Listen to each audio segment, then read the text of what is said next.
Alright, तो कल सलार का टीजर रिलीज हुआ और उसको देखने के बाद मेरे दिमाग में सबसे पहला ख्याल यही आया कि ये तो बहुत ही छोटा था।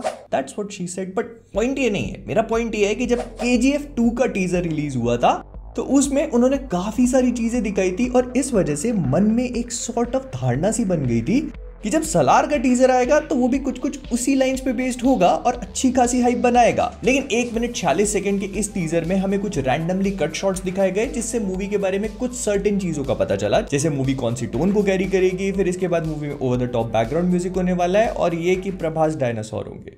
ऐसा बोला तो नहीं गया लेकिन। और इनिशियली जब मैंने इसको देखा तो मेरे दिमाग में भी यही चल रहा था कि और भी काफी चीजें दिखानी चाहिए थी, क्योंकि KGF 2 के टाइम पे तो इन्होंने बहुत कुछ रिवील कर दिया था और मूवी अच्छी खासी हाइप बना चुकी थी।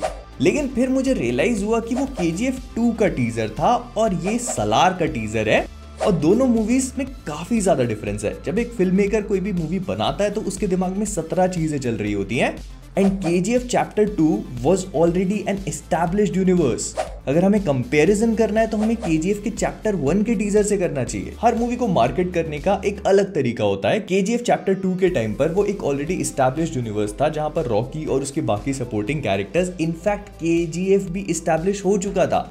हम जानते थे कि वो सब लोग कौन है, तो इसी वजह से उन लोगों को दिखाना वाज वेरी इजी। इनफैक्ट उन लोगों ने टीजर में KGF को भी दिखा दिया था। तो ऐसे में अगर हमें कंपैरिजन करना ही है तो सलार का KGF 1 के टीजर से करना चाहिए, जो कि 1 मिनट 25 सेकंड का है। उसमें से भी अगर बिहाइंड द सीन्स की फुटेज को हटा दिया जाए तो वो भी बहुत छोटा रह जाता है और सेम सलार की वाइब्स देता है। मतलब रॉकी का फेस रिवील नहीं किया गया, विलन को नहीं दिखाया गया, KGF को नहीं दिखाया गया, बस मूवी के टाइटल को रिवील किया गया है, थोड़ी बहुत एक्शन सीन्स दिखाए गए और रैंडम कट्स मारे गए। And that actually make sense, क्योंकि यही तो एक्चुअल टीजर होता है जो आगे की मूवी और आगे के ट्रेलर्स के लिए हाइप बनाता है। क्योंकि सब कुछ टीजर में दिखा दोगे तो ट्रेलर में क्या दिखाओगे। और देखो, मैं मूवी की वकालत नहीं कर रहा, मेरी शायद टीजर से यही एक्सपेक्टेशन थी जो शायद मीट हो गई, इसीलिए मैं डिसअपॉइंटेड नहीं हूं। इट्स लाइक आप एक सेब के पेड़ से संतरे मांग रहे हो। फिर इसके बाद आता है दूसरा पॉइंट, विजुअल स्टाइल का। तो I understand the visual style that they are going for.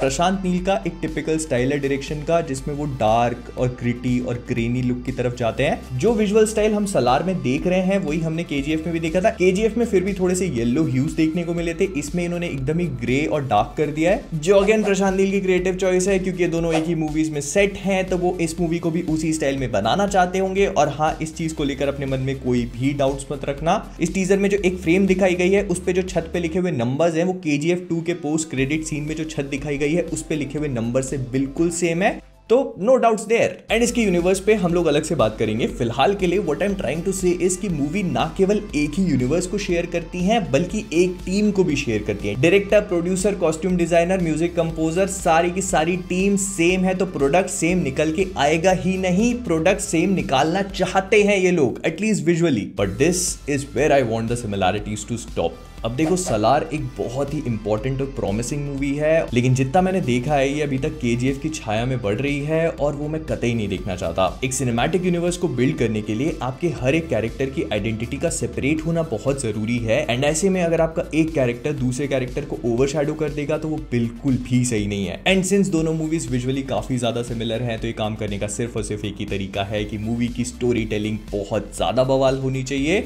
जो एक छोटे से टीजर से पता करना नियर टू इम्पॉसिबल है। लेकिन हाँ, जितना मैं समझ पाया हूं तो वो प्राइवेट मिलिट्री का सेटअप, फिर इसके बाद KGF का बैकड्रॉप और वही सिमिलर लोकेशंस, फिर इसके बाद अफ्रीकन लोग जो प्रोबेबली सोने वाली चीज से मोटिवेटेड होंगे, तो ये बेसिक सा प्रेमाइस KGF सा ही महसूस होता है और ये बात बहुत ज्यादा होप नहीं देती। But that is where I want to be proven wrong. Prashanth Neel एक अच्छे डायरेक्टर हैं और सलार प्रभास की कमबैक मूवी, तो मैं नहीं चाहता कि KGF की कॉपी जैसे उसकी शैडो में रह जाए, क्योंकि हम जैसे मूवी देखने वाले तो जानते हैं कि एक सिनेमैटिक यूनिवर्स है, इसीलिए दोनों मूवी सिमिलर लग रही हैं। लेकिन जो न्यूट्रल ऑडियंस है उनको ये बात समझ में नहीं आएगी, वो तो इसको वैसे ही जज करेंगे कि अरे तो फिर से वैसे ही बना दिया KGF जैसा। And that is why you need an extremely good story to carry this movie. खैर, ये सब तो मैं बोलता ही रहूंगा तो बोलता ही चले जाऊंगा। मैंने जो मेरा ओपिनियन था, जो मेरे दिमाग में आया, वो मैंने आप सबको बता दिया। अब मैं आपसे जानना चाहता हूँ कि आपका इस पूरी चीज के बारे में क्या ख्याल है। जो कुछ भी हो मुझे कमेंट्स बताना मत भूलना। तो विद दैट बीइंग सेड हम लोग इस पूरे वीडियो को यहीं पर रैप अप करेंगे।